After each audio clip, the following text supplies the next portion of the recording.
Salut! Aujourd'hui, je vous présente 5 applications qui sont pas piquées des verres et on va commencer tout de suite avec une application qui est assez déroutante. C'est l'application pour utiliser la télécommande de l'Apple Télé. Oui, moi j'ai eu une télécommande en surplus, en plus.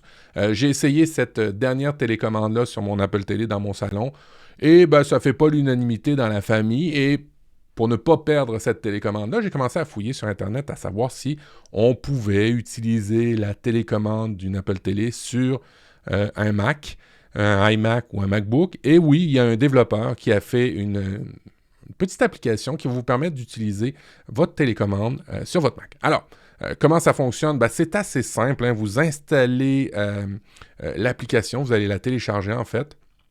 Et une fois que vous l'avez téléchargé, ben, il va y avoir une petite procédure à suivre. Alors évidemment, si votre télécommande est encore appairée à votre Apple Télé, il va falloir la désappairer. Il va falloir ensuite appuyer sur le bouton Back et volume haut et activer en fait le Bluetooth de votre Mac. Et vous, après ça, vous allez pouvoir en bénéficier. Alors vous voyez tout ce que vous pouvez faire avec cette télécommande-là.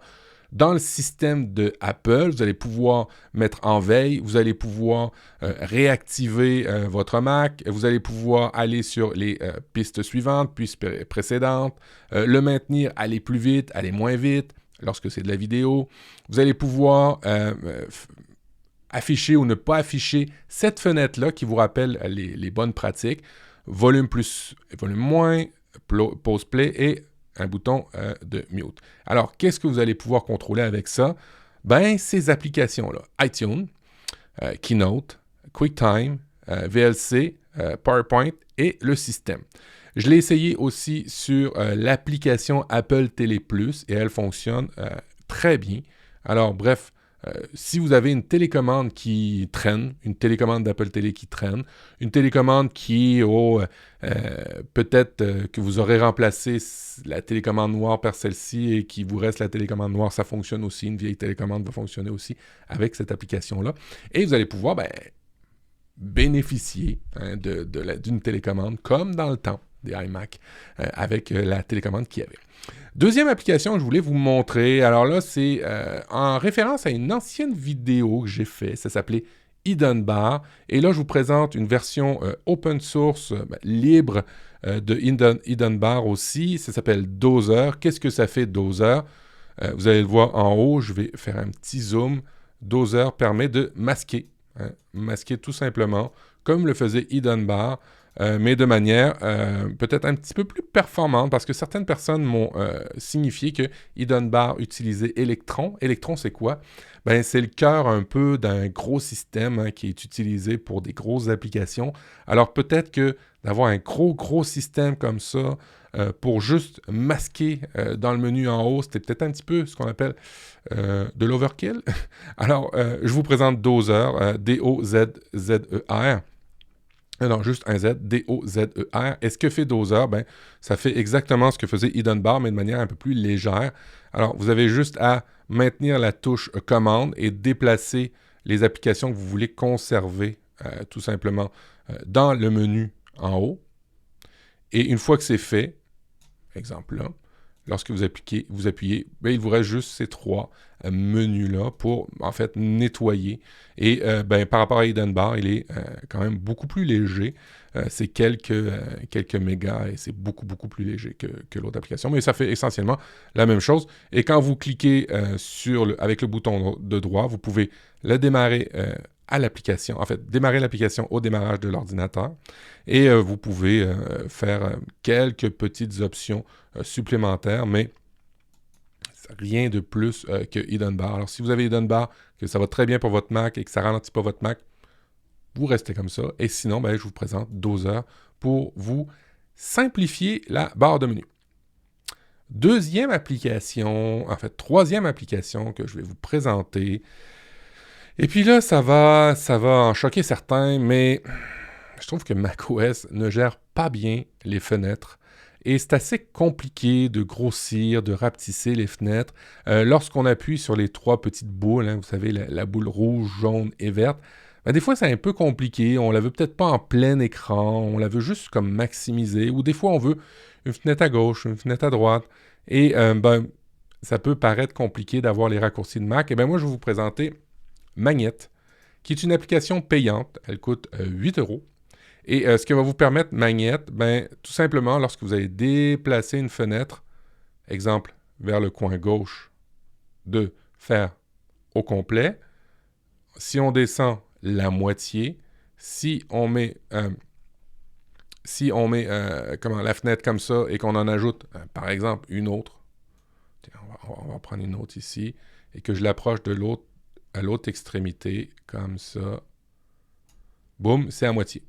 Alors, vous allez me dire, Mathieu, ça a été quand même assez long, tes manipulations. Oui, effectivement, mes magnettes résident dans la barre de menu. Et si vous voulez tout simplement aller plus vite, vous allez pouvoir décider que Magnette, à partir de raccourcis clavier, de les mettre, exemple, au tiers du centre, de le mettre, exemple, sur l'écran suivant, de le mettre 2 tiers à gauche. Bref, vous voyez qu'avec Magnette, vous gagnez en productivité.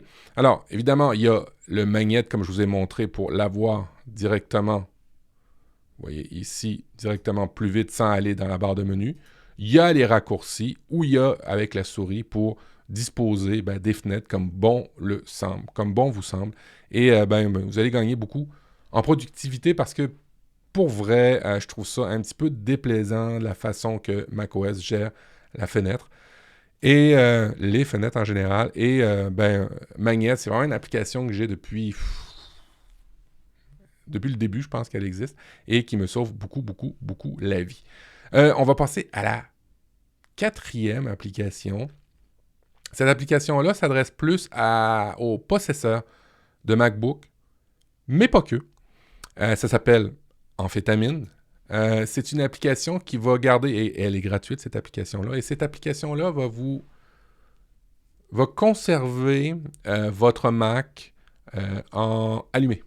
C'est aussi simple que ça. Ça fait juste ça, l'application. C'est de conserver l'application Awake, allumée, et de outrepasser les réglages de gestion d'alimentation. Alors, si vous avez mis des réglages de gestion d'alimentation pour que votre Mac se mette en veille après 10 minutes, qu'il s'éteigne après 30 minutes, et cette application-là va passer outre ces conditions-là et va conserver votre ordinateur allumé, ouvert. Pourquoi?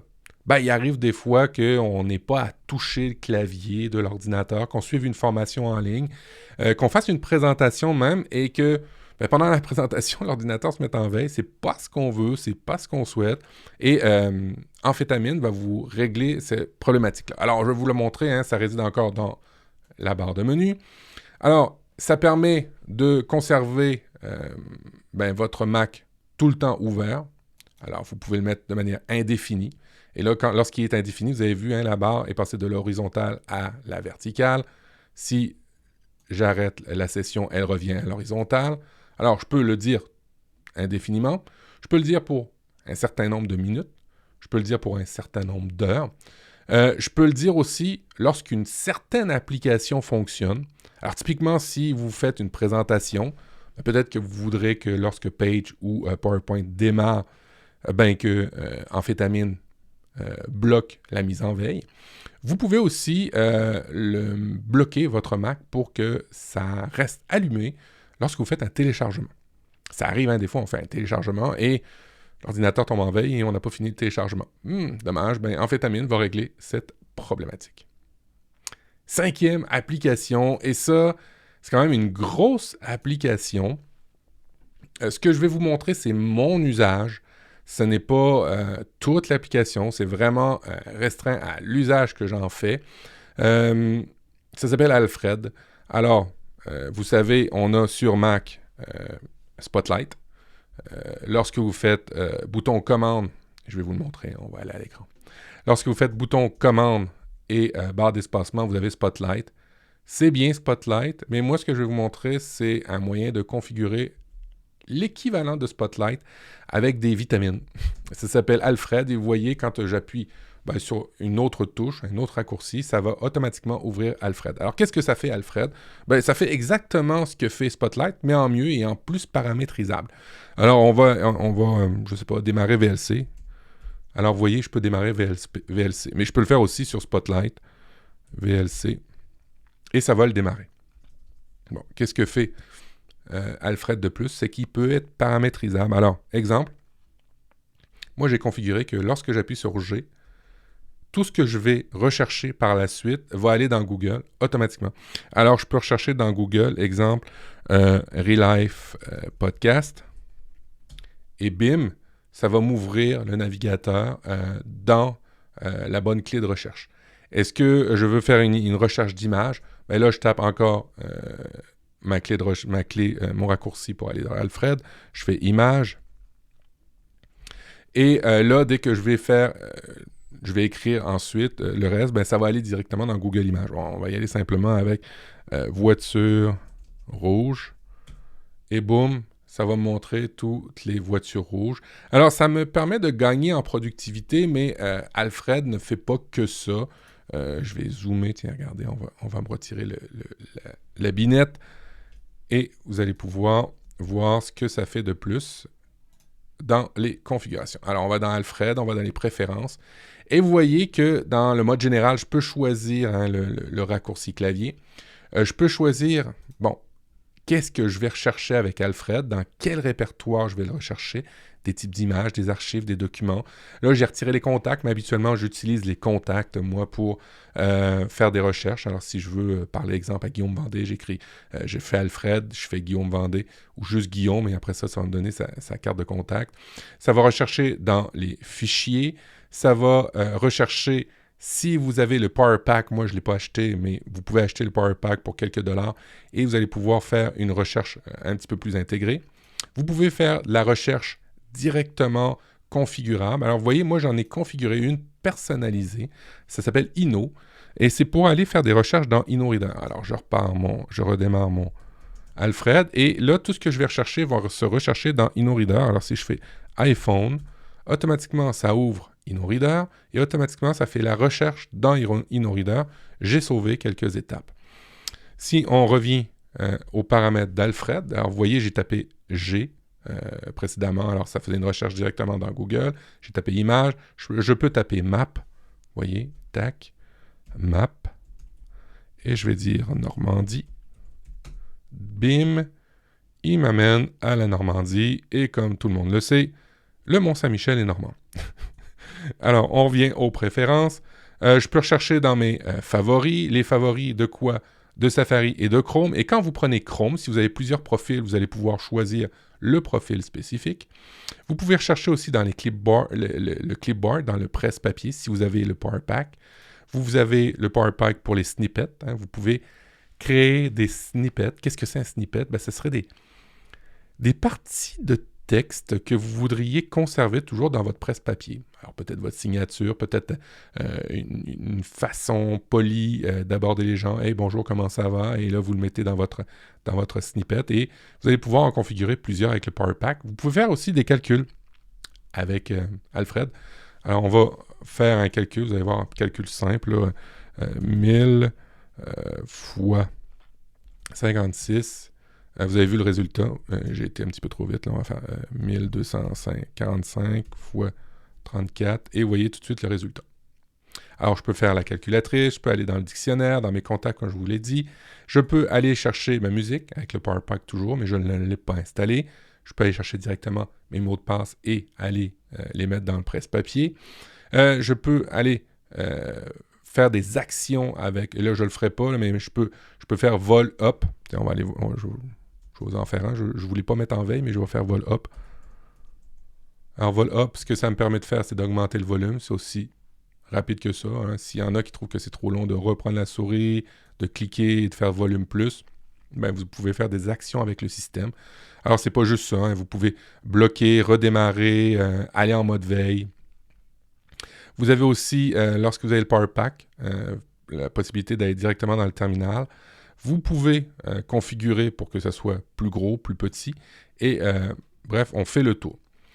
Il y a un mode workflow pour ceux qui voudraient configurer ça. Qu'est-ce que c'est workflow? Ça va vous permettre dans Alfred, et là je pense que j'ai Alfred ici, on va voir les workflows. Ça va vous permettre dans les workflows de faire des processus automatisés, un petit peu à la IFTTT ou Zapier, si vous connaissez ça. Alors, toujours dans les préférences. Je peux aussi avoir une télécommande à distance pour contrôler simplement Alfred et des fonctions avancées. Bref, vous l'avez vu, moi j'utilise juste 2% de l'application, mais pour vrai, moi, elle fait très bien la job quand je fais Google, puis faire une clé de recherche, ça va très très bien. Alors j'ai InnoReader, Google, Images et ainsi de suite.